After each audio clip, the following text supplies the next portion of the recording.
Leila Chaïd. Je voudrais commencer par ça.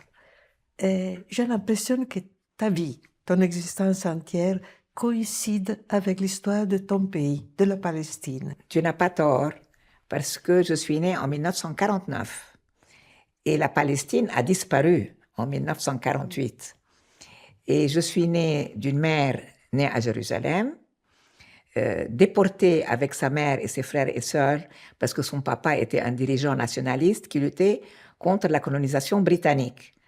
Et tu sais où ils l'ont envoyé? Ils l'ont envoyé aux Seychelles, la prison où ils mettaient les nationalistes indiens, pakistanais, palestiniens, c'était aux Seychelles.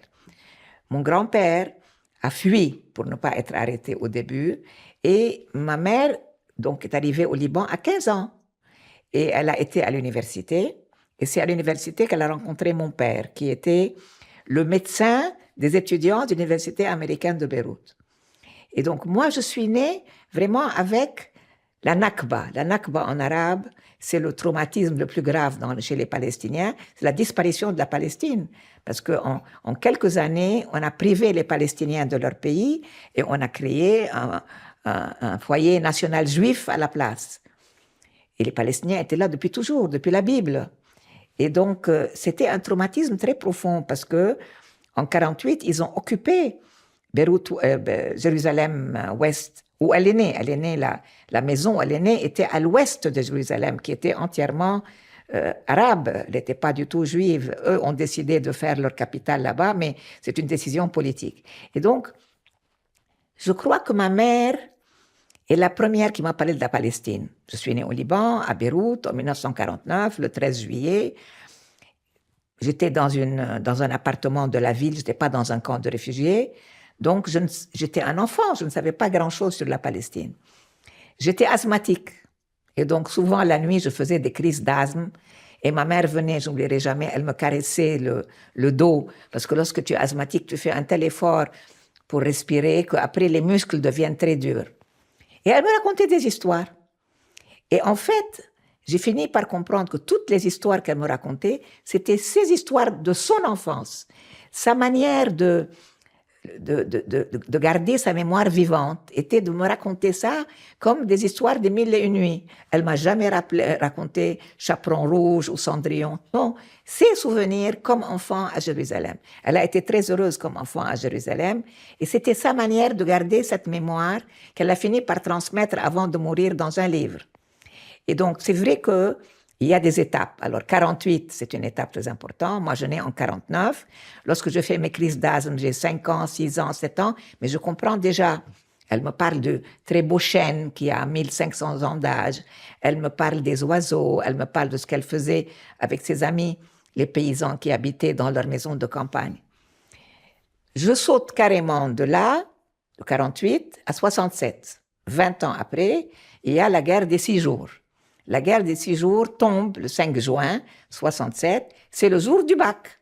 Je suis dans le lycée français, je dois passer le bac. C'est le même jour qu'ils bombardent. Et nous, parce qu'on était des imbéciles, on était très contents. Plus de bac, on a annulé le bac. Il faut rester à la maison, il faut mettre des couleurs sur les vitres pour que les avions ne voient pas la lumière. Et donc, on remet le bac à plus tard. Lorsqu'on perd la guerre en 6 jours, on est tellement humilié, on se sent coupable d'avoir été content qu'on a annulé le bac à cause de la guerre. Et moi, c'est ma première transformation sur le plan politique. Je comprends le rapport de force, je comprends qu'il y a des gens qui peuvent faire la guerre, je comprends qu'il peut y avoir occupation militaire des territoires, la Cisjordanie, la bande de Gaza, le Golan et Jérusalem-Est, ils sont tous occupés en 6 jours, en juin 67. Et donc, je suis bouleversée parce que je me sens humiliée en tant que citoyenne arabe, pas seulement en tant que palestinienne.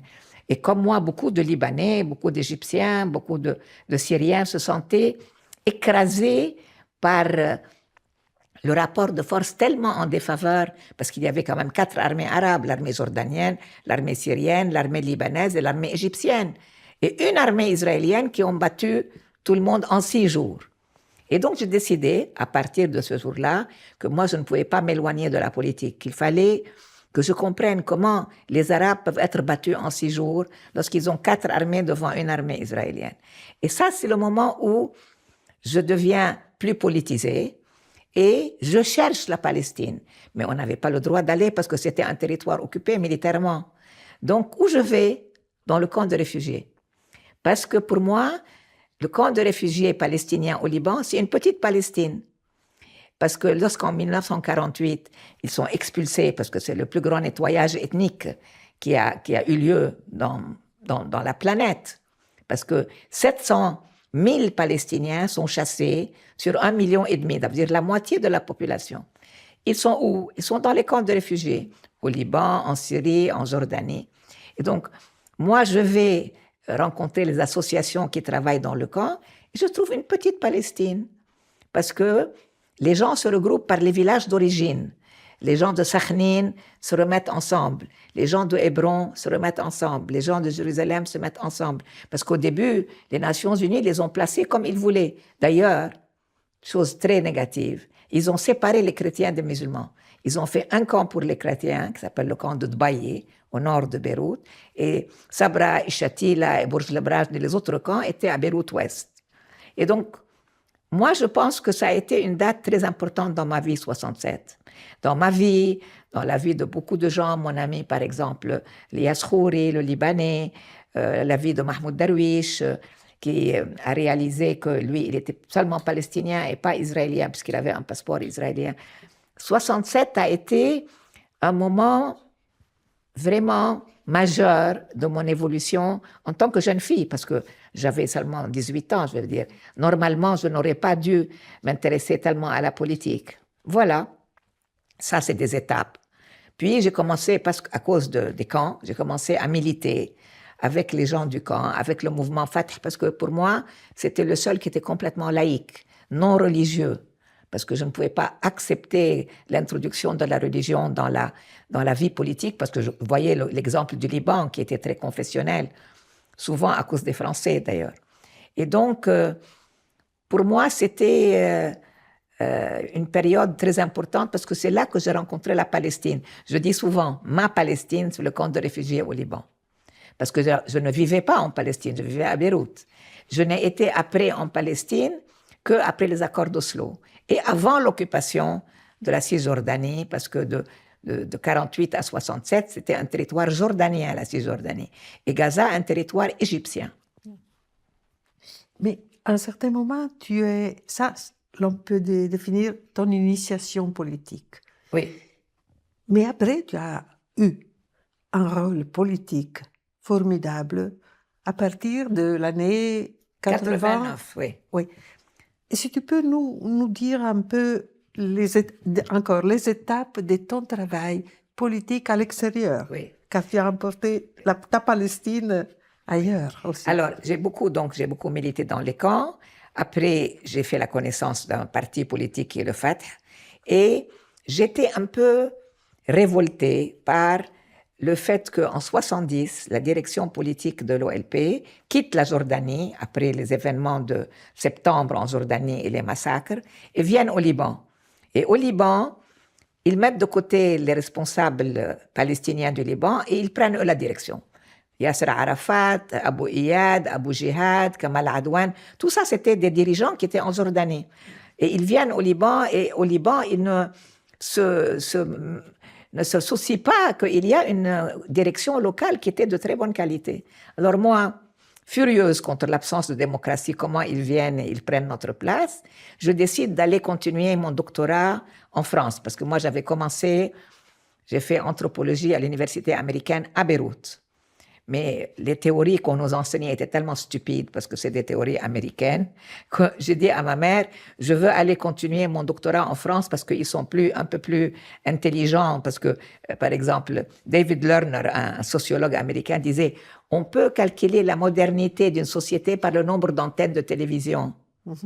C'est ça la sociologie américaine. Et donc, j'ai été en France, et très vite en France, il y avait un représentant qui a été un très grand ami, qui a été malheureusement assassiné en 78, c'était Azzeddine Kalak. Azzeddine Kalak était un physicien qui a fait son doctorat à Poitiers en France, qui a été nommé au début président de l'Union des étudiants palestiniens en France, puis représentant de l'OLP après l'assassinat de son prédécesseur, qui était Mahmoud El-Hamshari.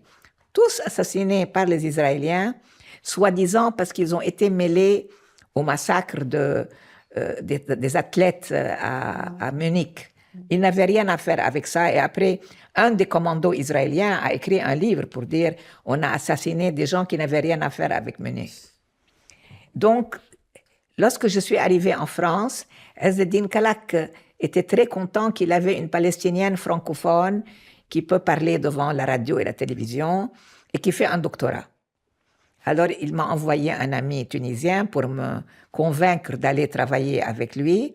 J'ai dit non, moi je suis venue pour étudier, je vais faire mon doctorat était sur le camp des réfugiés palestiniens au Liban. Ça s'appelait Structure sociale des camps palestiniens au Liban. Donc je n'étais pas loin de la Palestine, mais je ne voulais pas revenir au Fatah parce que je trouvais qu'il n'était pas assez démocratique.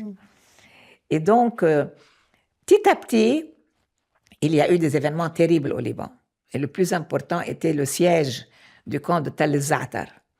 Et donc, le camp de Tal el-Za'atar, 3000 habitants du camp ont été massacrés par les phalangistes sous l'œil bienveillant de l'armée syrienne de Hafez al-Assad.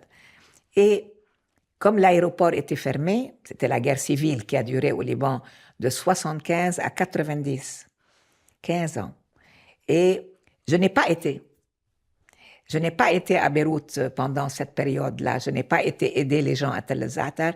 Et je m'en suis beaucoup voulu parce que je connaissais bien Tal el-Za'atar. J'avais beaucoup travaillé beaucoup milité avec les gens. J'ai même amené Éric Rollo à Tal el-Za'atar. Et donc, j'ai pensé que je n'avais pas le droit de ne pas dire oui à Ezzeddine Kalak, que le doctorat c'est très bien, mais c'est pas plus important que la Palestine. Donc, j'ai laissé tomber mon doctorat. Et j'ai été travailler avec Ezzeddine, au début avec les étudiants palestiniens en France, dont je présidais l'association.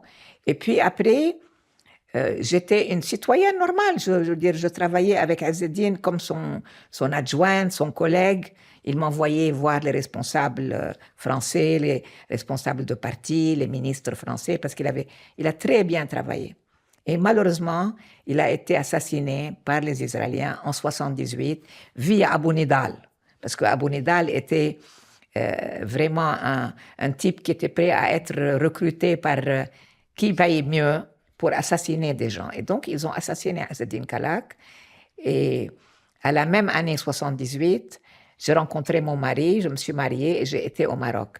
Et pendant longtemps, j'étais juste une militante, je n'étais pas du tout un représentant officiel.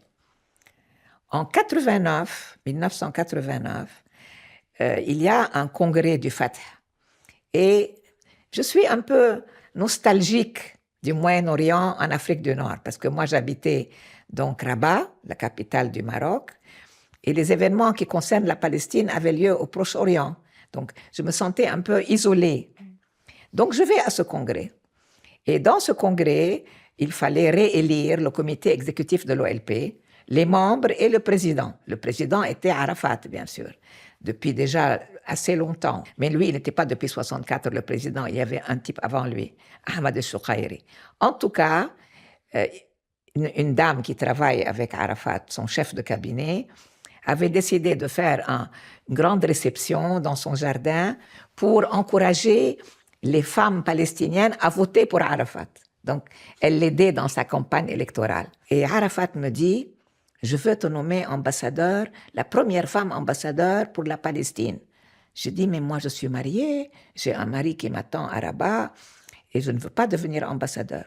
Comment tu ne veux pas devenir? Mais je milite pour la Palestine sans être ambassadeur. Pourquoi je dois devenir une officielle? Il m'a dit, ça veut dire que tu méprises les représentants de l'OLP, les hommes qui sont représentés. J'ai dit, non, je ne les méprise pas, mais moi, je n'ai pas envie d'être une officielle. Je préfère être libre. Et je veux rentrer parce que mon mari m'attend. Le lendemain, on va aux réunions du Conseil national. Le Conseil national, c'est comme un parlement en exil. Donc je vais, parce que je suis encore une fois, j'ai envie de me rapprocher de nouveau de la Palestine. Parce que j'ai vécu quand même 15 ans, de 78 à 89, j'ai vécu au Maroc. Et donc, je vais Donc, le lendemain, à la réunion du Conseil national, je suis assise avec les jeunes gens qui sont des débutants dans le travail politique, et Arafat me dit, viens ici, je vais te nommer ambassadeur en Irlande. Parce qu'en Irlande, on a juste un Irlandais qui tient le bureau d'information. Mais on n'a pas de femme ambassadeur. Tu veux être la première. Je lui ai dit, Abou Ammar, je t'ai dit que je ne veux pas, que je devais rentrer parce que mon mari m'attend. Il m'a dit, mais moi, j'ai téléphoné à ton mari hier soir et il m'a dit de ne pas t'écouter et de te nommer parce que lorsque tu regardes TV5, tu pleures. Parce que TV5 montrait des images du Liban, de Tal Zatar, etc. Et c'est comme ça qu'il m'a nommé en Irlande, et après en Hollande, et après en France, et après à Bruxelles. C'est-à-dire que personne ne réalise. Mais Arafat était très féministe, parce que lorsque j'ai travaillé dans les camps, avant que je ne parte en France et au Maroc, il était toujours il soutenait les femmes. Disons qu'il voit que Maria prend des initiatives pour faire des programmes d'éducation, pour faire des jardins d'enfants, parce que l'UNRWA, l'Office des Nations Unies pour les réfugiés palestiniens, avait des lycées, mais n'avait pas de kindergarten, n'avait pas de classe avant l'âge de 6 ans. Et donc, les enfants étaient dans la rue, dans le camp. Donc, il y a des femmes qui ont fait des kindergarten personnellement pour que les enfants ne restent pas dans la rue. Et donc, il les soutenait beaucoup. Il les soutenait, il les protégeait, il les finançait, surtout lorsque c'était des femmes. Pas les hommes. Les hommes étaient soi-disant tellement abattus d'avoir tout perdu qu'ils ne prenaient pas d'initiative. Qui prenait l'initiative? Les femmes dans le camp. C'est pour ça que Jean Genet, lorsqu'il parle des femmes palestiniennes, il dit « elles sont fortes ». C'est elles qui résistent, c'est elles qui ont produit la révolution palestinienne. C'est vrai, parce que les hommes étaient tout le temps au café, en train de siroter le café et de fumer le narguilé, le pipe là, et ne prenaient pas d'initiative réellement sociale, économique, culturelle. C'est les femmes qui le faisaient beaucoup plus. Mais, Leila, il y a quelques jours, j'ai parlé avec cette Palestinienne, je te disais, Sama Jabr. Oui. Docteur, psychothérapeute, psychiatre. Oui. Elle me dit qu'une des manières les plus subtiles, les plus cruelles des Israéliennes d'attaquer la Palestine est à travers la dévirilisation des hommes, l'humiliation constante des hommes. Très vrai. C'est très vrai. C'est très vrai. Je te disais que l'image que j'ai eue la première fois que je suis entrée dans le camp, il faut déjà dire que les camps au Liban étaient complètement encerclés par le deuxième bureau de l'armée libanaise. Le deuxième bureau, ça veut dire les renseignements. Ils entouraient les camps et il y avait une porte ou 2 portes ou 3 portes. Et pour entrer dans le camp, il fallait avoir la carte de l'UNRWA, qu'on est officiellement un réfugié. Sinon, des gens comme nous, qui habitions à l'intérieur de la ville de Beyrouth, n'avaient pas le droit d'aller dans le camp. Nous, on allait clandestinement pour aider les comités des femmes, les comités qui résistaient à l'intérieur. Et donc, la première impression que j'ai eue, vraiment la première impression, c'est que les hommes étaient assis comme ça. Déprimés. Les épaules cassées comme ça. L'air malheureux. Il n'y avait pas encore de révolution, hein. Malheureux. Et les femmes couraient dans tous les sens, rangeaient la maison parce qu'ils avaient des petites maisons. Donc, le soir, ils mettaient des matelas par terre et ils dormaient. Le lendemain, c'est la maman qui doit enlever les matelas pour faire de l'espace pour le repas, parce que le repas se fait dans la même chambre. Elle mettait les matelas les uns sur les autres. Le soir, il fallait descendre les matelas.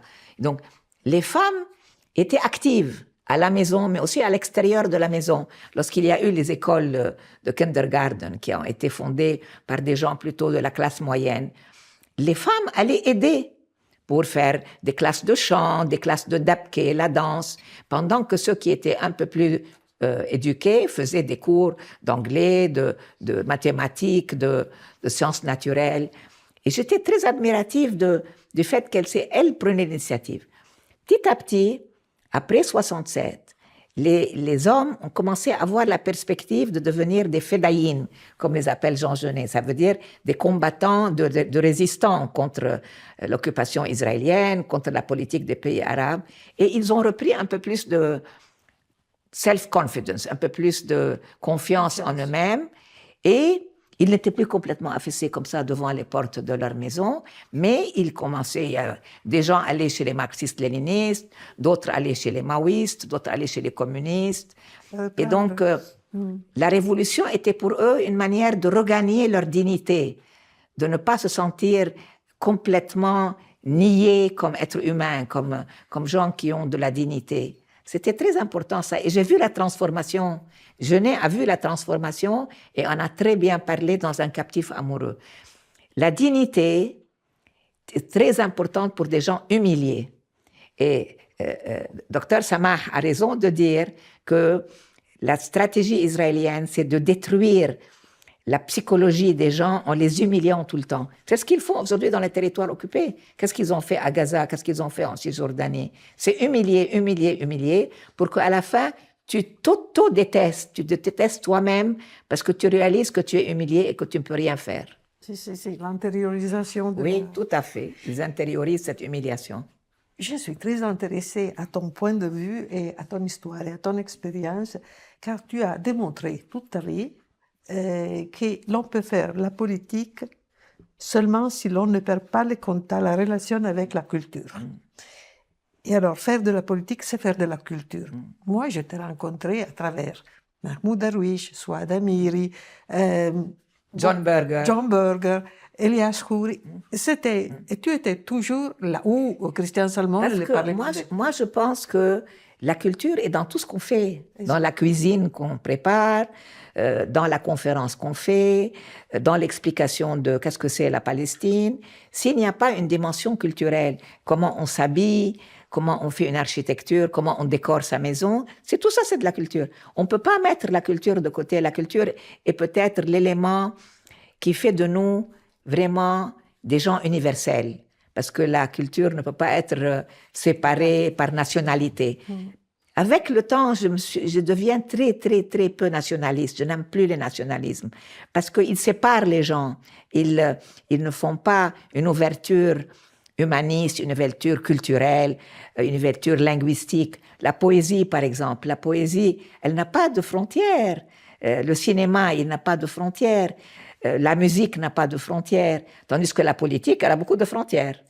Et donc, très vite, comme mon travail, je n'ai jamais été représentante de la Palestine dans les pays arabes. J'ai toujours été, parce que je connais des langues, représentante à l'étranger, en Europe, surtout en Irlande, en Europe.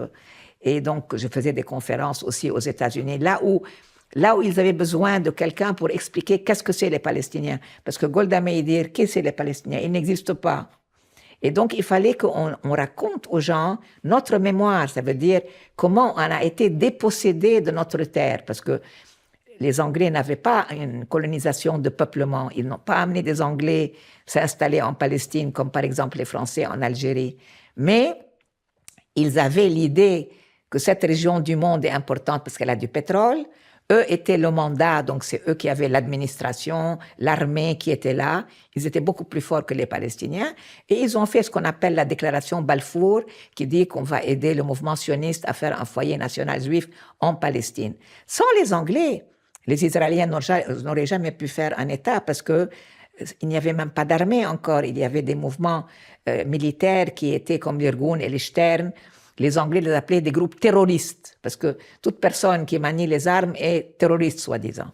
Et donc, moi, j'ai travaillé surtout à l'étranger, et très vite, en circulant, parce que j'allais faire des cours d'anglais, j'ai compris que les gens ne savent pas ce qui s'est passé en Palestine. Ils pensent que depuis la Bible, la Palestine est juive uniquement, et que les Palestiniens étaient des Arabes qui viennent du désert, qui viennent d'autres pays. C'est ce que disait la propagande israélienne. Les Palestiniens, ils ont tous les pays arabes, ils n'ont qu'à aller dans les pays arabes, on ne veut pas d'eux ici. Et si tu n'expliques pas l'histoire de la Palestine, tu ne peux pas comprendre. Jusqu'à aujourd'hui, les gens ne comprennent pas, il y a un génocide à Gaza et les gens ne comprennent pas pourquoi, ils pensent que c'est la faute du Hamas. Et donc, j'ai aimé beaucoup le travail que je faisais. Et je n'ai pas regretté que Arafat m'a forcé à accepter. Premièrement, les Irlandais, les premiers avec qui j'ai commencé à travailler, sont adorables. Les plus pro-palestiniens du Vraiment, monde. ils sont extraordinaires, les Irlandais, parce qu'ils se sont battus contre la colonisation britannique. Alors, ils disaient, nous sommes les Arabes du Nord. Parce que ce qui nous liait, c'était notre combat contre la colonisation britannique. Puis après, les Hollandais, c'était très intéressant, parce que, malheureusement, les Hollandais ont littéralement déporté la majeure partie de leur communauté juive dans les camps. Et ils se sentent très coupables aujourd'hui d'avoir fait ça. Et donc, ça m'a appris beaucoup sur la Shoah, sur le génocide juif, sur comment des gens ont dénoncé leurs voisins, même avec les enfants des voisins. Anne Frank, elle est de Hollande. Et donc, j'ai aimé parce que c'était comme une leçon, même si c'était difficile parce que je ne parle pas hollandais. Et après la Hollande, Arafat a voulu me nommer en France et je suis venue en France. En France, j'étais un peu chez moi parce que comme j'ai fait des études dans un lycée français toute ma vie, du jardin d'enfants jusqu'au bac, je connaissais bien la langue. J'avais étudié à l'université, donc j'avais encore des relations. Et par rapport à la Hollande, je pouvais faire encore plus. Il faut dire la vérité. Les Français m'ont ouvert toutes les possibilités de communication. La radio, la télévision, le Quai d'Orsay, l'Élysée. Et ça m'a beaucoup aidé parce que il m'appelait la Palestinienne. On a vu la Palestinienne aux nouvelles ce soir. Et en Hollande, je n'étais jamais invitée parce que je ne parle pas hollandais. Donc, il me disait, on ne peut pas traduire à la télévision parce que ce n'est pas bien pour les téléspectateurs. Donc, je n'étais jamais exposée vraiment aux médias en Hollande. Peut-être quelques journalistes qui faisaient de la presse écrite, mais pas plus. Tandis qu'en France, j'étais invitée comme si j'étais française. Et les gens étaient contents parce que souvent, on invitait l'ambassadeur d'Israël avec moi et je le faisais taire parce que je connaissais bien mes arguments.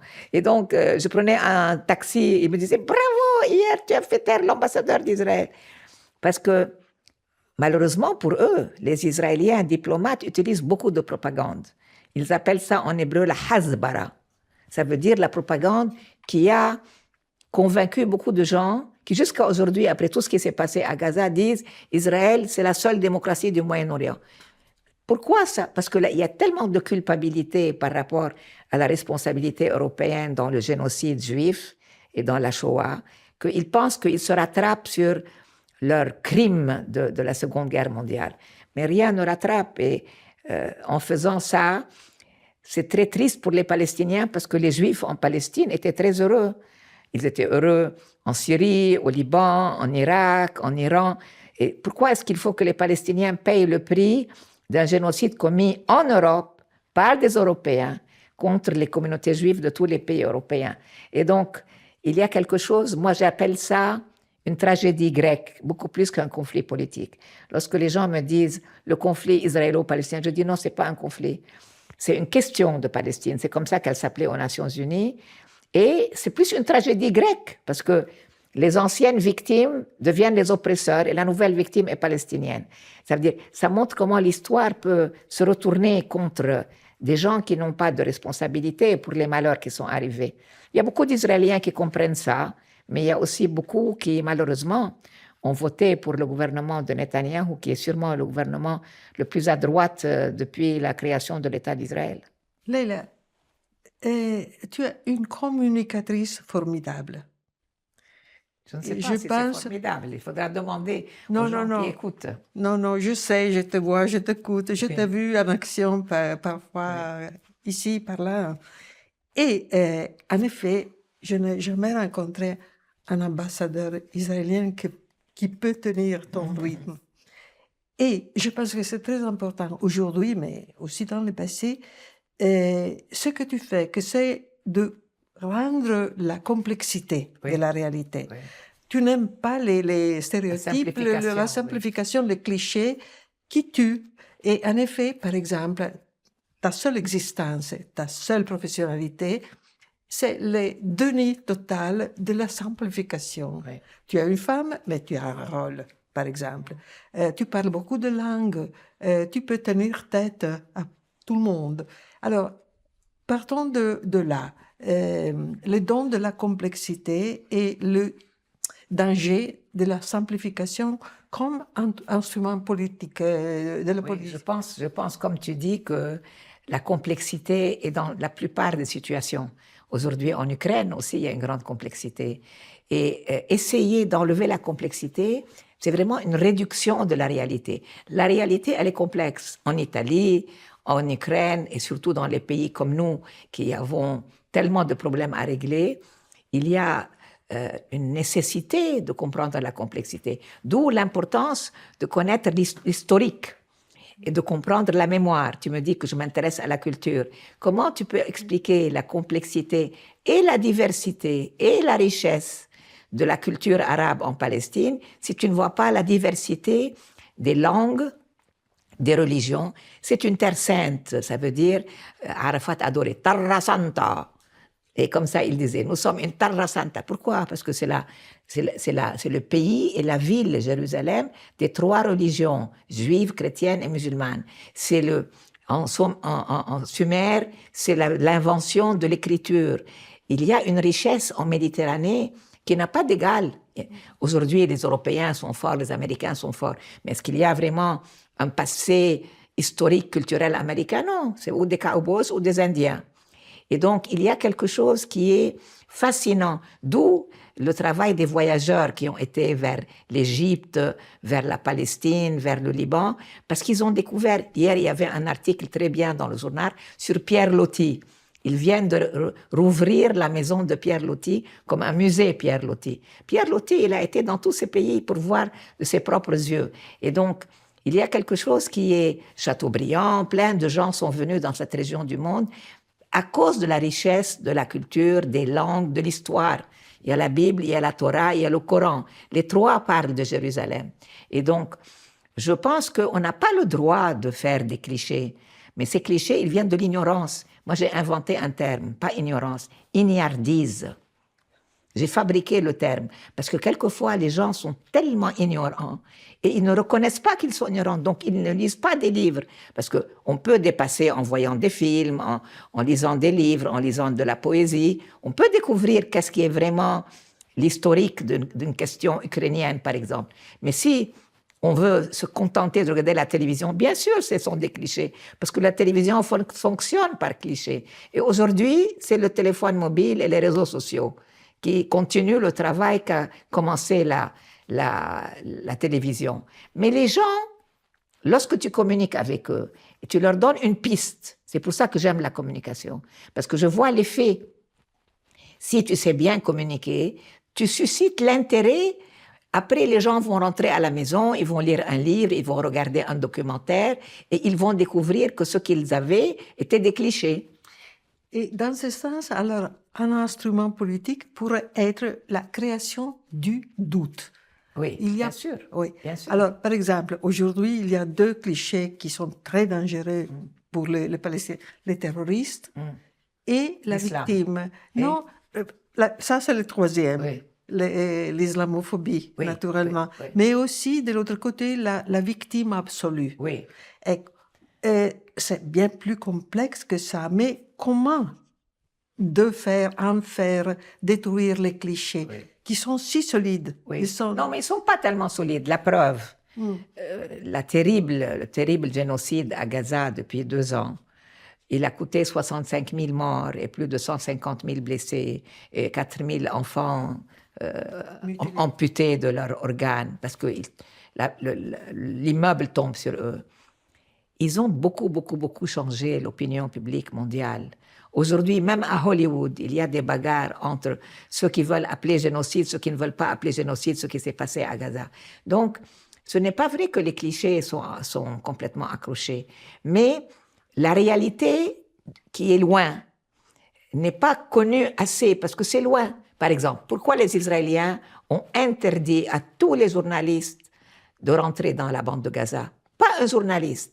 Sauf si un journaliste qui va avec l'armée israélienne. Et les journalistes se respectent, ils ne vont pas être des agents de l'armée israélienne. Tout ce qu'on voit, c'est fait par des journalistes palestiniens. Et plus de 240 ont été tués parce que justement, ils montrent la réalité. La réalité, elle est complexe. Et nous sommes dans une période de notre vie, avec, et de la vie de tous les gens, les moyens techniques et technologiques de communication, quelquefois, ils détruisent l'intelligence. Ça veut dire, si tu regardes nos parents et nos grands-parents, leur manière d'apprendre des choses était beaucoup plus sérieuse que regarder la télévision ou lire sur le iPad ou sur le iPhone les nouvelles. Maintenant, c'est rapide et vraiment comme du morse. Mais ça n'aide pas à réfléchir, ça n'aide pas à... C'est pour ça que la culture est importante, parce qu'elle s'adresse pas via l'info, parce qu'il y a beaucoup de fake news aussi. Elle s'adresse à travers l'expression artistique, l'expression culturelle, qui est une langue commune aux gens dans le monde entier. Moi, je peux communiquer avec un Japonais, ou je peux communiquer avec une Canadienne, ou je peux communiquer avec une Africaine, parce que la culture nous réunit. Et donc, je pense que, moi, si tu me dis quels sont les meilleurs moments de ton travail comme diplomate, je te dirais la culture. Ça veut dire qu'en 97, j'ai fait une saison, j'ai organisé avec mes collègues, bien sûr, avec mes collègues français aussi, le Quai d'Orsay, une grande saison culturelle qui s'appelait le Printemps palestinien, dans plusieurs villes. Et après, à Bruxelles, j'ai fait aussi une saison culturelle qu'on a appelée en arabe Masarat, ça veut dire itinéraire. Et dans les deux cas, celui qui présidait le comité d'organisation était Mahmoud Darwish, parce que je ne voulais pas un fonctionnaire de l'autorité palestinienne, je voulais un artiste ou un poète ou un écrivain. Et Mahmoud, très gentiment, a accepté, bien que au début, il m'a dit, je dois écrire, il faut que tu me laisses écrire. Je dis oui, mais ton nom est connu et Edward est mort. Donc, il n'y a plus que toi. Et donc, il a accepté, et parce que c'est important pour les partenaires européens d'avoir un nom connu à la tête de la commission. Et donc, ces deux saisons culturelles ont eu un impact très important parce que la culture, elle fait des liens entre les gens. Et donc, ce n'est pas comme la politique, les gens sont douteux. Est-ce qu'il dit la vérité ou est-ce qu'il est en train de nous manipuler? Est-ce que c'est de la hasbara? Est-ce que c'est de la propagande? Ou est-ce que c'est des vrais faits? Tandis que la culture ne sait pas mentir. Elle peut être faible, elle peut être mal inspirée, mais elle ne raconte pas des fake news. Si, il y a la fiction, mais la fiction est la fiction, et l'autobiographie, la biographie est quelque chose qui peut passer vraiment d'une culture à une autre. C'est vrai. Je voulais demander à ce propos, ce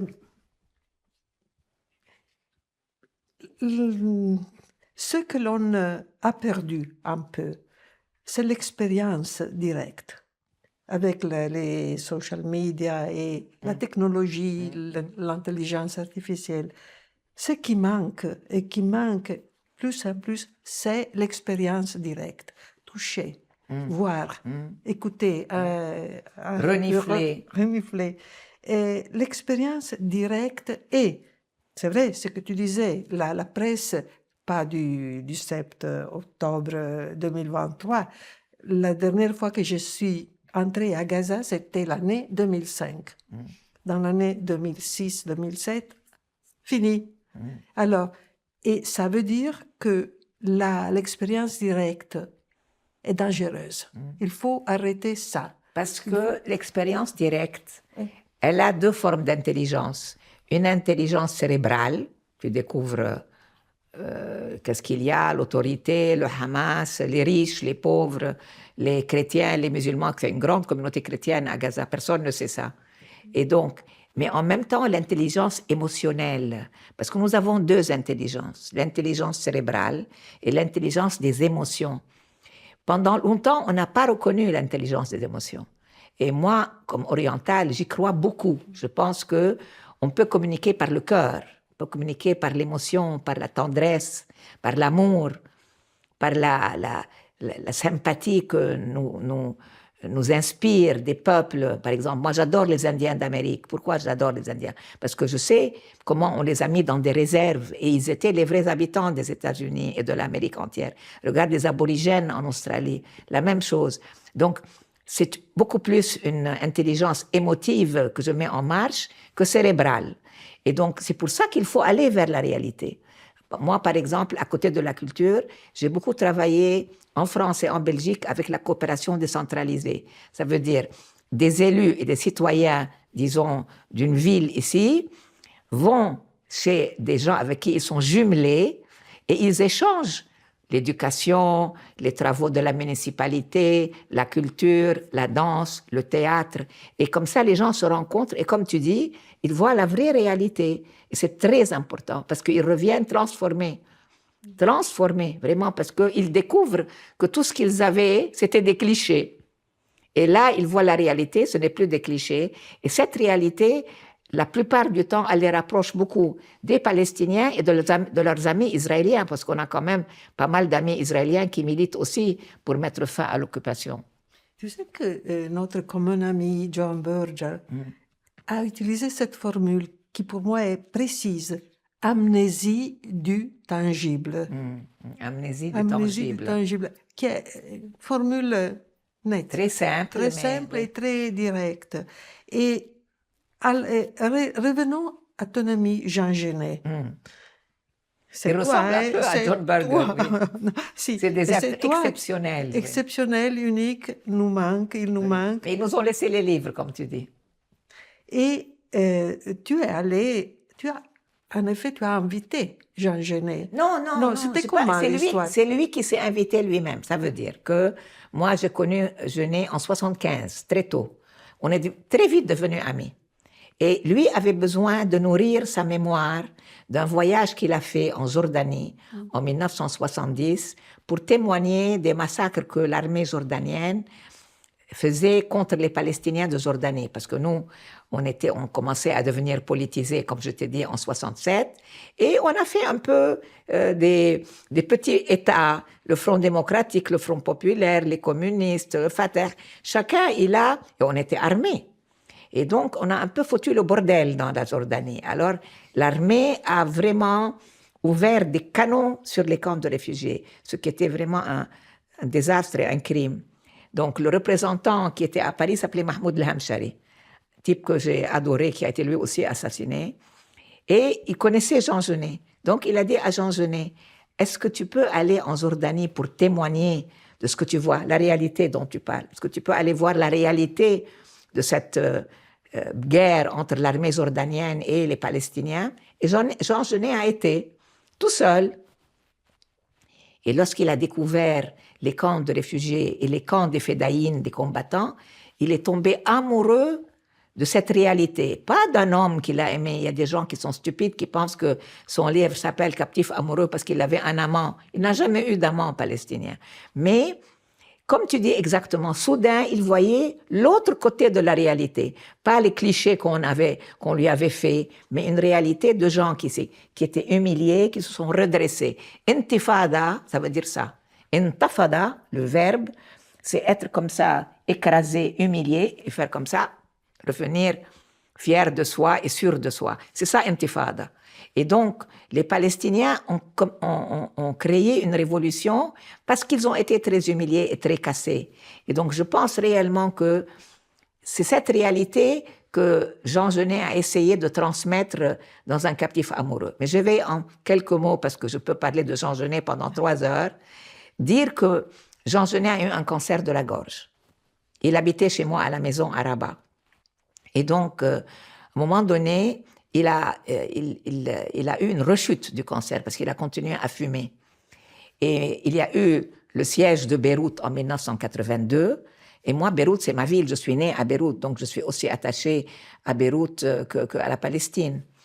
Et donc, je décide que je vais aller à Beyrouth lorsque les 3 mois se terminent et Arafat est parti avec ses combattants et ma mère habite le Liban aussi. Et donc, je décide d'aller à Beyrouth et l'aéroport est fermé parce qu'on sort de 3 mois de guerre et de siège de Beyrouth. Les Israéliens ont même coupé l'eau sur les gens à Beyrouth. Et donc, je décide que je vais aller à Beyrouth. Je dis à Genet que moi, je vais aller à Beyrouth parce qu'il faut que je vois qu'est-ce qui s'est passé pendant les 3 mois. Ils ont détruit plein d'immeubles, ils ont cassé des voiries, ils ont cassé des routes. Et je me sentais très proche des gens. Il m'a dit, je vais avec toi. Je dis, Jean, tu ne peux pas venir avec moi parce qu'il n'y a pas d'aéroport.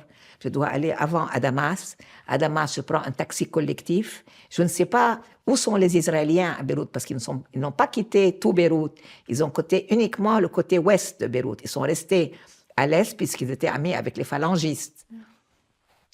Et donc, je lui dis, non, non, non, tu ne peux pas venir parce que ton cancer est revenu, il faut que tu te soignes, tu dois aller à Villejuif. Non, non, non, je viens avec toi. Et il est très têtu, Jean Genet. Alors, mon mari, Mohamed, me dit, regarde, il a une récidive de cancer et peut-être qu'il ne va pas vivre très longtemps. Tu préfères qu'il meure tout seul dans un hôtel mal famé parce qu'il n'avait jamais qu'un hôtel de 1 étoile à côté de la gare. Et donc, tu préfères qu'il meure tout seul dans une chambre d'hôtel ou tu préfères qu'il meure avec toi à Beyrouth, au moins il sera avec toi. J'ai trouvé que ce que mon mari disait était très intelligent. Alors, je lui ai dit, d'accord, tu viens avec moi, mais tu m'obéis, hein, parce que là-bas, on est confronté quand même à une occupation israélienne qui continue. Et c'est comme ça qu'on a été. Et on est arrivé un dimanche. Le lundi, on a fait le tour de Beyrouth avec une amie journaliste qui nous a montré tout ce que Israël avait fait pendant 3 mois, et les phalangistes aussi. Hein. Et puis, le lundi, moi, j'ai été voir un ami, Rachid Khalidi, je crois que tu le connais, et pendant que j'étais chez lui, la radio dit « explosion terrible au siège des phalangistes », mais grâce à Dieu, Béchir Jmaïl n'a pas été touché. Alors, tout de suite, je pense à Jean, qui est tout seul dans l'appartement de ma mère. Ma mère était en voyage, elle n'était pas à Beyrouth à ce moment-là. Je téléphone à la maison, je lui dis, Jean, ne sors pas de la maison parce qu'il y a une grande explosion, je viens tout de suite, je rentre tout de suite. Donc, je cours je prends ma voiture et je cours pour rentrer à la maison et on met les radios pour savoir ce qui se passe. Et les radios disent, Bachir Jmaïl n'est pas touché. Mais en fait, il était déjà mort. Mais comme ils avaient peur de la réaction hystérique des gens, ils n'ont pas parlé. Et donc, le soir même, on était chez nos voisins juste à côté et la sonnerie d'en bas de la porte d'entrée sonne très très fort. Et mon amie Jacqueline me dit, il y a une infirmière norvégienne qui vient de quitter le camp, emmenée par l'armée israélienne qui était à côté du camp, et elle veut à tout prix te voir parce qu'il n'y a plus de responsables palestiniens en ville, et toi, tu peux faire parvenir le message à Yasser Arafat. Donc, je lui donne tout de suite rendez-vous, je lui dis, je descends et on va à la maison. Ma maison est en face. Elle était extraordinaire. Et elle me raconte que l'armée israélienne est rentrée dans le camp. Elle a beaucoup participé au massacre avec les phalangistes, puis elle a dit à tous les étrangers, norvégiens, suédois, américains, venez, elle les a mis en rang et elle les a amenés dans ce qu'on appelle, nous, les immeubles de l'ambassade du Koweït, des immeubles qui sont à 4 étages devant le camp. Et elle a dit, n'ayez pas peur, on va vous rapatrier tous dans vos pays.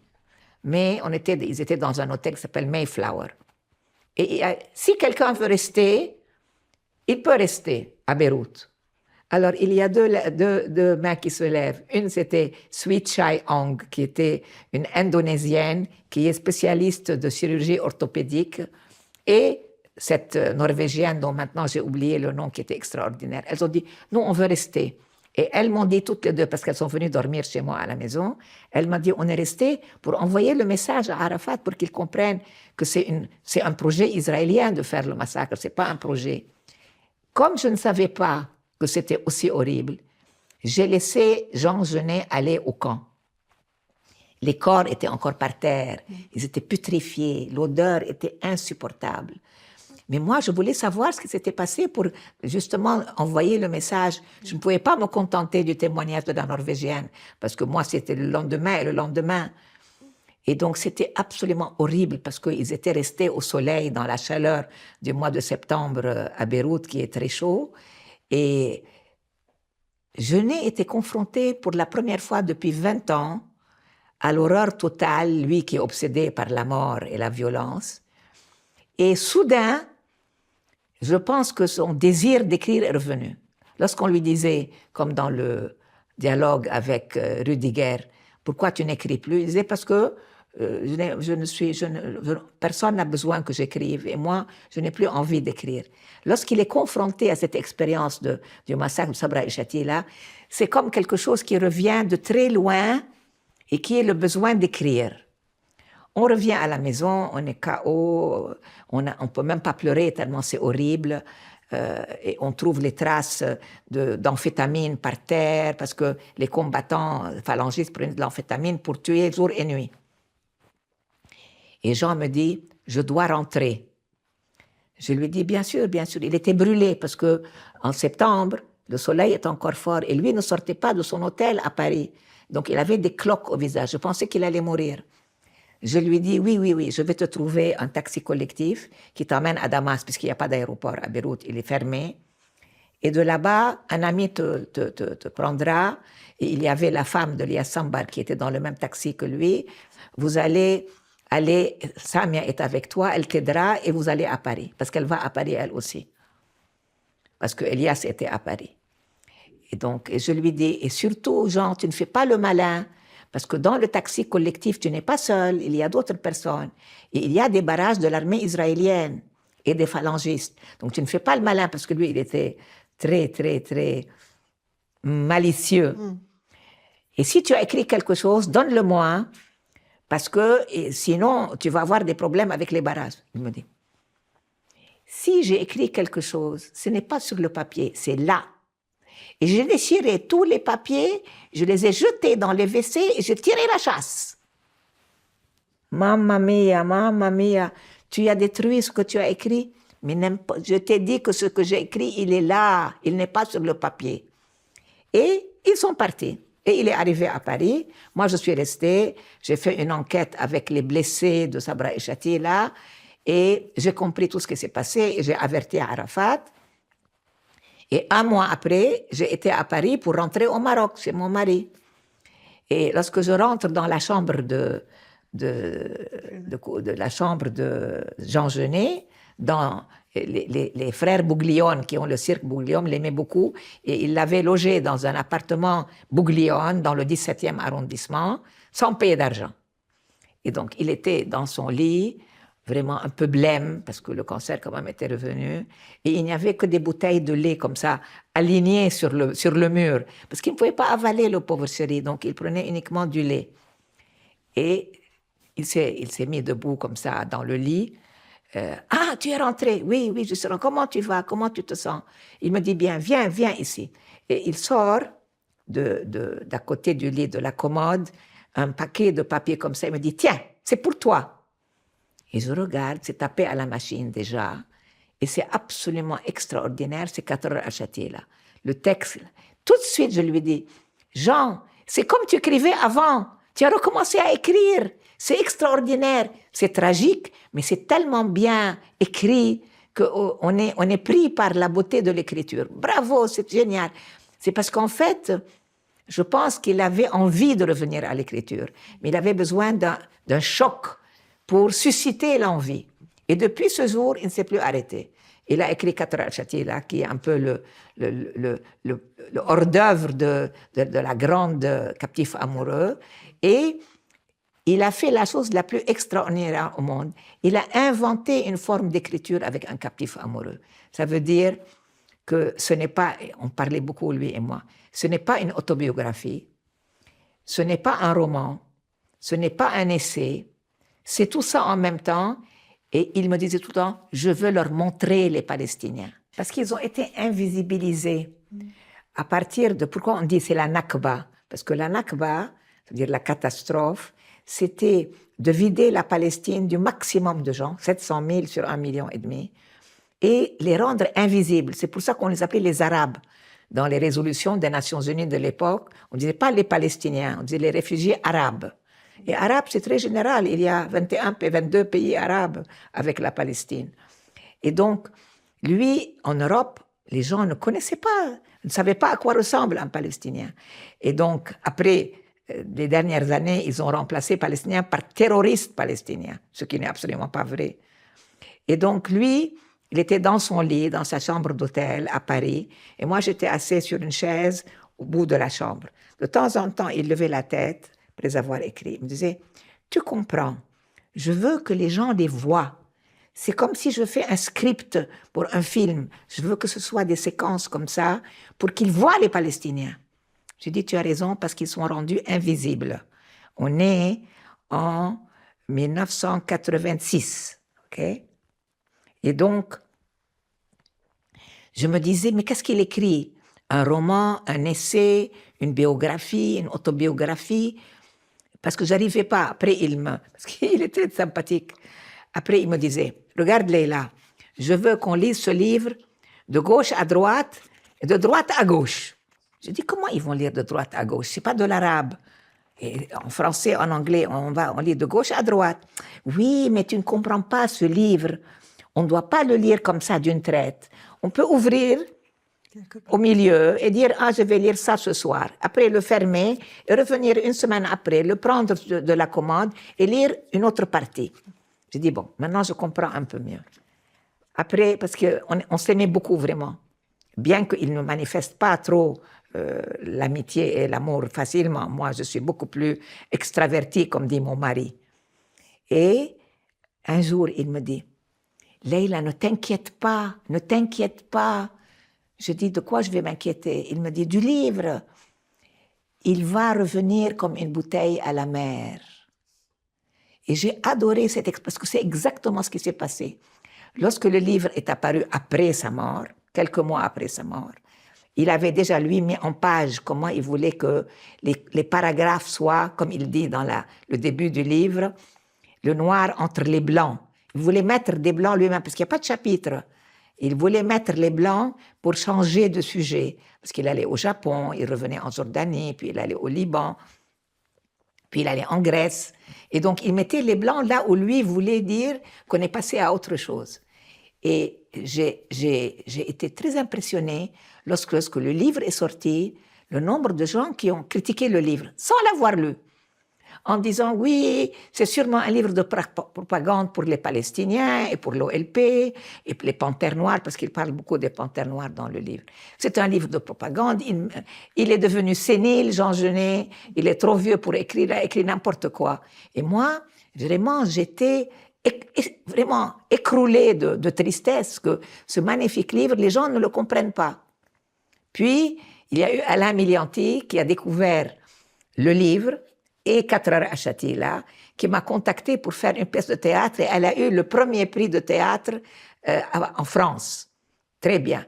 Comme les gens ont vu la pièce, ils ont voulu lire Un captif amoureux. Et petit à petit, Un captif amoureux est devenu un best-seller.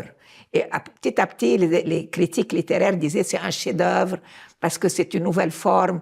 Et Genet, à la veille de sa mort, est capable de créer une nouvelle forme. Et donc, ça a de nouveau ramené Genet à l'amour de ses lecteurs. Et moi, lorsque je parle de Genet dans une conférence, il n'y a plus de place dans les sièges parce qu'il y a tellement de monde. Les jeunes aiment beaucoup Genet. Et le théâtre, j'ai vu la semaine dernière, Le Funambule, monté par Pierre Constant. Magnifique, le texte en entier qui est littéralement mis en scène par Pierre Constant, qui était un ami de Genet, lui-même un acrobate à un moment donné de sa vie. Donc, la littérature, c'est fantastique, parce que c'est comme s'il n'y a pas de mort, comme si la mort ne coupe pas le fil. Et tous les gens qu'on aime, on garde le fil. Moi, je parle à ma mère dans les murs de la maison ici. Et je sens quelquefois que Jean est là, je sens quelquefois que Mahmoud est là. Je dis, tu as vu ce qu'ils ont fait à Gaza? Et donc, il y a quelque chose qui, dans la culture, dépasse la mort. Parce que la mort est quelque chose de terrible, parce qu'on disparaît complètement. Et les gens qui nous aiment ne savent pas comment s'adapter à l'absence, parce que la mort, c'est l'absence avant tout. Et donc, je trouve que c'est formidable d'écrire. Et si j'ai épousé un écrivain, ce n'est pas sans raison. Et je trouve que pour Genet, à 76 ans, d'inventer une nouvelle formule d'écriture comme Un captif amoureux, c'est absolument extraordinaire. Celui qui a le mieux compris, c'est Juan Goytisolo, l'écrivain espagnol, qui a écrit un très beau texte sur Un captif amoureux. Écoute, Leila, je voulais raisonner un peu avec toi à propos de ça. Quelqu'un comme Jean Genet, à la fin de sa vie, a voulu rendre visible les Palestiniens, les rendre réels, le poids de la réalité, comme il disait. Maintenant, il y a combien d'années après 40, nous sommes dans l'année 2025, les Palestiniens risquent d'être rendus invisibles. Non, je ne pense pas. Je ne pense pas du tout. Ils sont en fait beaucoup plus visibles qu'il y a 40 ans parce qu'ils meurent. Parce qu'ils meurent à Gaza. Tuer 65 000 personnes en 2 ans, des civils. Même l'armée israélienne dit 85% des victimes sont des civils. Donc ils savent qu'ils ont tué des civils parce qu'ils veulent faire un nouveau nettoyage ethnique. Ils pensent que s'ils les poussent vers la frontière égyptienne, ils vont traverser et aller vivre en Égypte, ce qu'ils ne feront jamais, parce que ils ont appris la leçon à la Nakba. Ils sont partis, ils ne sont jamais revenus. Et donc, je pense qu'en fait, ils sont devenus visibles parce qu'ils meurent. Parce qu'aujourd'hui, dans chaque capitale européenne, il y a 100 000, 200 000, 300 000 manifestants qui manifestent en disant « Free Palestine, Free Palestine ». Mais le prix est trop cher. Le prix à payer pour devenir visible maintenant, c'est la mort. Le prix à payer pour devenir visible en 67, c'était la révolution. Parce que le monde a changé. En 67, il y a eu la guerre du Vietnam et la victoire des Vietnamiens. Il y a eu l'Afrique du Sud et la victoire des Noirs en Afrique du Sud. Il y a eu toutes les révoltes en Afrique et en Amérique latine. Et donc, on respectait la visibilité, mais vraiment à travers le combat. Comme dit d'ailleurs Genet, ils se sont relevés. Ils étaient humiliés, cassés, ils se sont relevés. Aujourd'hui, le monde va tellement mal, tout le monde entier, la Chine, l'Inde, les États-Unis, l'Europe, tous vont mal. L'Afrique, les Arabes vont très mal, les Arabes. Et donc, le fait que lui, il commence à parler des cadavres dans 4 heures à Châtiella, c'est ça qui a fait, aussi Châtiella a attiré beaucoup d'attention, beaucoup de visibilité, mais c'est des morts, c'est des cadavres. Et donc, ce qui est très triste, il y a des gens qui ne veulent plus regarder la télévision parce qu'ils ne peuvent plus voir de cadavres. Moi, je continue à regarder pour ne jamais oublier. Et donc, je pense que Genet a une relation incroyable qui est presque cosmique avec les réalités politiques et sociales et économiques. D'ailleurs, il se préservait, et il le dit dans Un captif amoureux, il se préservait pour que cette perception de la réalité ne soit pas altérée. Il avait très peu d'amis, peut-être 3, maximum 4. Il n'allait jamais chez les gens en visite. Il pouvait avoir un dialogue intellectuel, par exemple, comme avec Derrida, qu'il aimait beaucoup, et c'était vice-versa. Mais sinon, il me dit, il faut se préserver. Ça veut dire qu'il ne voulait pas être influencé par autre chose que ce qui l'intéressait pour l'écrire. Et je pense qu'il a fini sa vie avec un pari extraordinaire, qui est d'inventer une forme nouvelle, et qui était un livre sur lui-même. Les gens ont tort. Ce n'est pas un livre sur les Palestiniens, ni un livre sur les Black Panthers. C'est un livre sur lui-même et sur combien l'écriture a été importante dans sa vie. Et ça, c'est très émouvant parce que c'est le plus beau cadeau qu'il peut faire à ses lecteurs. Et l'on parle d'un autre sujet. Je voulais te demander, tu as été là...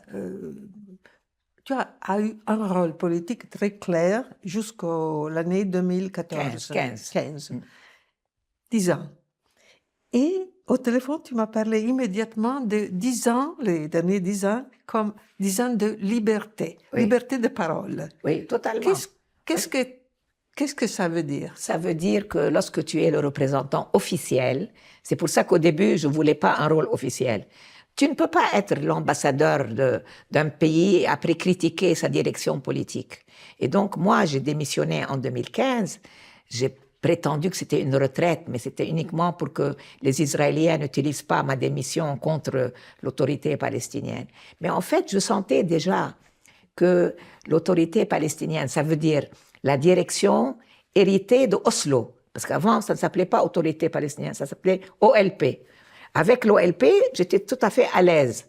Mais l'autorité palestinienne est devenue presque un instrument d'un processus de paix qui a échoué. Donc, elle n'a plus de raison d'être. Elle est devenue une direction d'apparatchik qui fonctionnent comme des apparatchiks. Et moi, je déteste les apparatchiks. Pas seulement en Palestine, dans tous les autres pays qui ont été dans une lutte de libération nationale. Il faut rester proche du peuple. Et si tu regardes bien, l'intifada a été décapitée par les accords d'Oslo, parce que la minute où on a commencé à négocier, la condition israélienne était que vous vous arrêtez de faire de l'intifada, la première intifada en 87. Et je pense que Abbas a laissé un gouffre entre la rue palestinienne, les intellectuels palestiniens, les militants palestiniens et la direction politique de l'autorité. Il n'y a rien pour les relier. C'est pour ça que je trouve que les propositions de M. Trump de 21 points pour la solution, c'est une humiliation totale. Jamais, jamais Arafat n'aurait accepté ces conditions. Vous devez faire ça, vous devez faire ça. Comme si on était des enfants devant un maître d'école. Et je crois que ça vient de la différence de personnalité, vraiment. Et donc, je suis très contente d'être libre. Je n'aurais pas pu te dire ça il y a 13 ans, parce que si on se respecte, on ne critique pas sa propre direction. Mais maintenant que je suis libre, je peux dire ce que je pense de tout, inclus de moi-même. Et alors, je voudrais que tu me dises quelque chose à deux propos. J'ai l'impression que l'on parle toujours de Gaza, et c'est juste de parler de Gaza, mais l'on ne parle pas de la Palestine. Oui, tout à fait, c'est très vrai. Et l'on ne parle pas de ce qui se passe aujourd'hui en Cisjordanie. Qui très est vrai, horrible. très juste. Est-ce que tu peux me parler un peu de ce qui est en train de se passer vraiment dans la Palestine entière? Premièrement, je dois dire la première chose, c'est que le projet israélien, depuis très longtemps, est de séparer Gaza de la Cisjordanie et de Jérusalem-Est.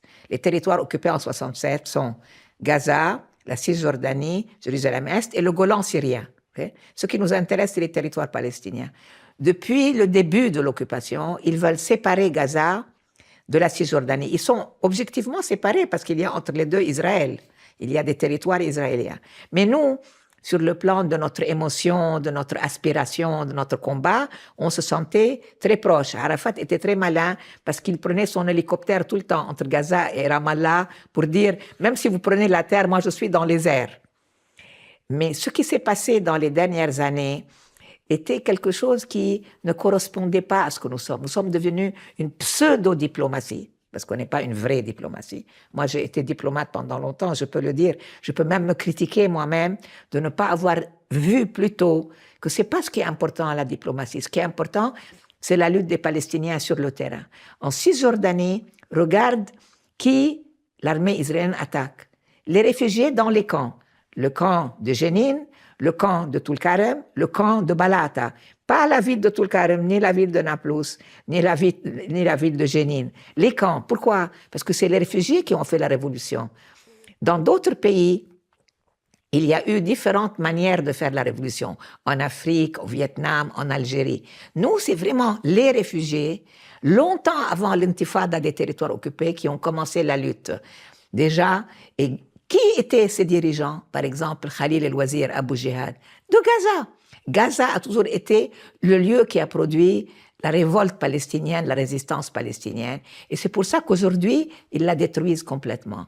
Mais ils détruisent aussi les camps de réfugiés. Il y a plus de 2000 personnes arrêtées. Ils rentrent dans les maisons. C'est l'armée d'occupation. C'est comme l'occupation par les Allemands de la France et de tous les autres pays qu'elle a occupés. Et donc, appeler ça du terrorisme, c'est vraiment, comment dire, il faut écouter De Gaulle. De Gaulle dit en 67, maintenant les Israéliens ont occupé les territoires palestiniens. Toute occupation suscite une résistance. Et cette résistance, elle va être appelée terrorisme. Il dit ça en 67 déjà, parce que comme il dit, toute occupation militaire créait une résistance. Armée, bien sûr, parce qu'en face, il y a une armée qui colonise. Donc, je pense réellement qu'en Cisjordanie, ils ne peuvent pas bombarder comme ils ont bombardé à Gaza, parce qu'il y a les colonies. Il y a aujourd'hui 700 000 colons dans les territoires occupés, 700 000 en Cisjordanie, du nord, du sud et de l'est. Et maintenant, ils sont en train de faire une grande autour de Jérusalem. Et donc, ils ne peuvent pas bombarder sans tuer des colons. Donc, il faut qu'ils fassent autre chose. Ils arrêtent Ils détruisent le camp avec les caterpillars, avec leurs machines, et après, ils poussent les gens à partir ailleurs parce qu'il n'y a plus de maison. Ils peuvent dynamiter une maison dans le camp, mais ils ne peuvent pas bombarder par l'air. Le 3/4 de la destruction de Gaza, c'est par l'aviation et les drones. Parce qu'ils s'en foutent, ils sont tous palestiniens.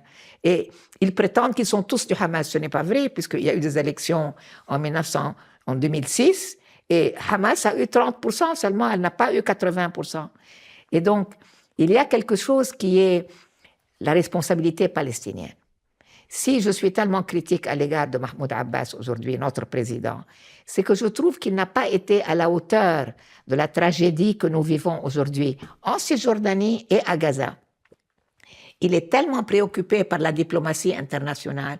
Maintenant, ils sont très contents qu'on a 160 pays qui ont reconnu. C'est important de reconnaître, mais ça ne suffit pas. On n'a même pas été capable d'arracher un cessez-le-feu aux Américains, aux Européens, aux pays du Golfe. C'est plus important que de parler de l'État qui va venir dans 10 ans. C'est bien de le reconnaître parce que ça oblige. Vous avez remarqué que dans le discours de Trump hier, il n'y a pas une fois la mention d'une résolution internationale ou de la Cour de justice internationale ou de la Cour pénale internationale. Parce que M. Trump veut annuler tout le droit humanitaire et tout le droit international de partout. Il ne parle pas d'occupation russe en Ukraine, parce qu'il dit « mon ami, c'est Poutine ».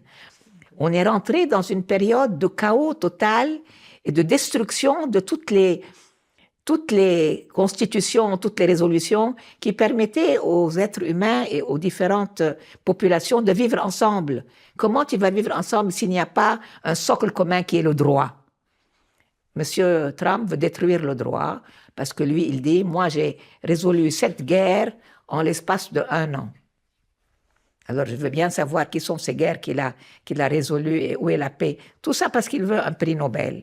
Et donc, je pense réellement qu'en Cisjordanie, le plus terrible va venir. Et on n'a pas encore fini. On est en plein. Maintenant que nous parlons, il y a des gens qui meurent à Gaza, et il y a des gens qui meurent en Cisjordanie parce que l'armée tire avec des balles réelles dans les camps de réfugiés.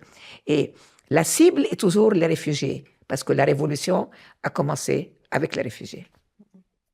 Toutes les fois qu'il y a quelque chose de public à propos de la Palestine aujourd'hui, en Italie, mais pas simplement en Italie, à la fin, quelqu'un pose la question, qu'est-ce qu'on peut faire? Qu'est-ce que nous pouvons faire? Et c'est une question un peu impossible. Non, pas du tout impossible, parce que je pense que la réponse réside dans la capacité des sociétés civiles, ça veut dire des populations de tous ces pays américains, européens, arabes, de se mobiliser.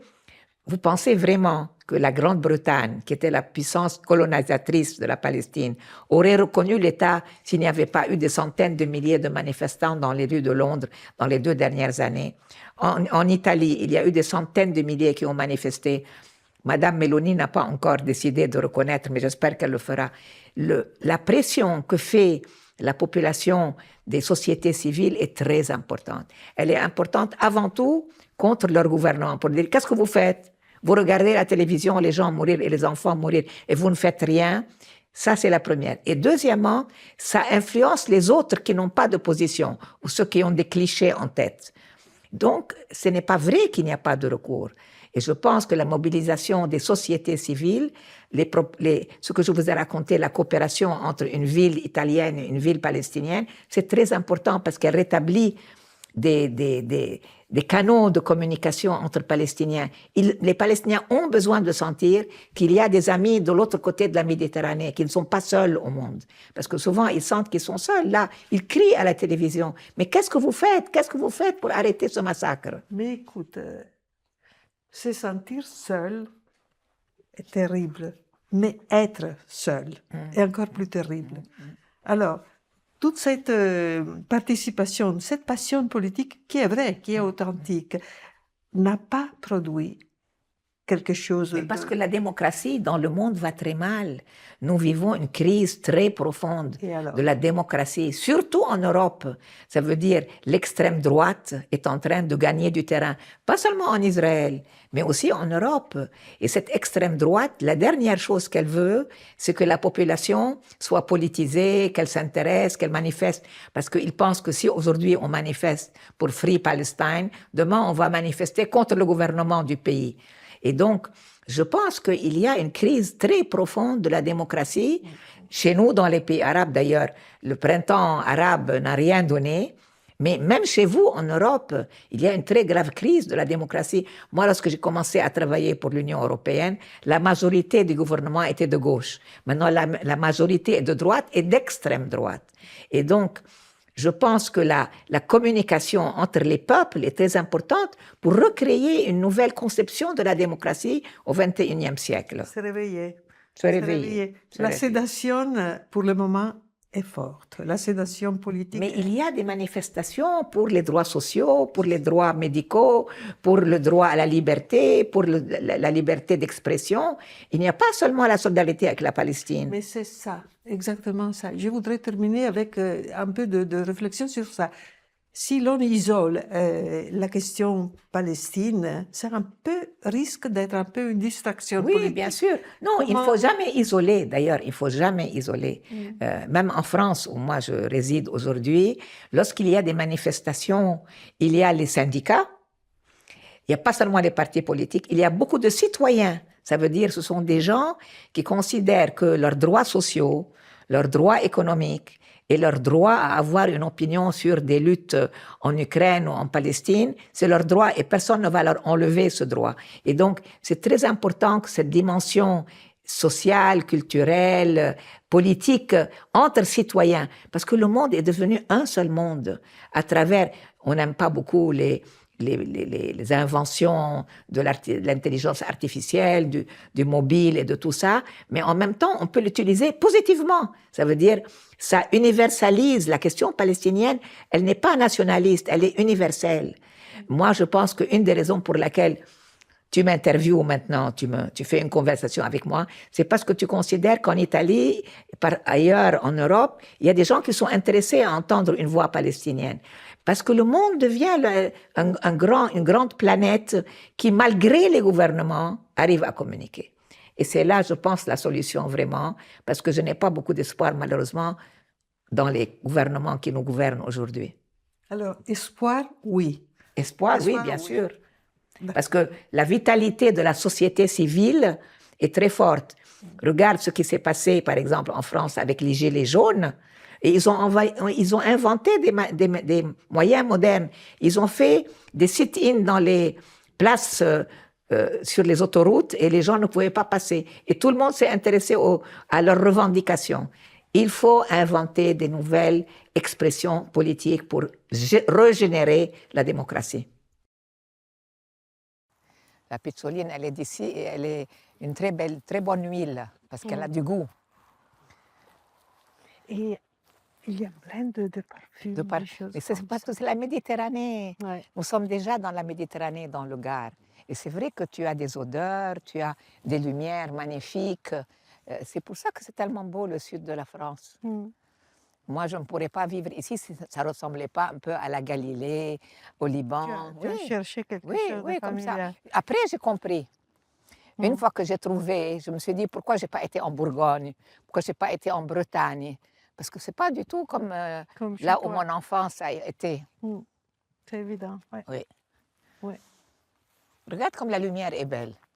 Regarde la lumière sur ceux-là, sur ces arbres-là. On dirait que c'est allumé de l'intérieur. C'est incandescent, on dit en français.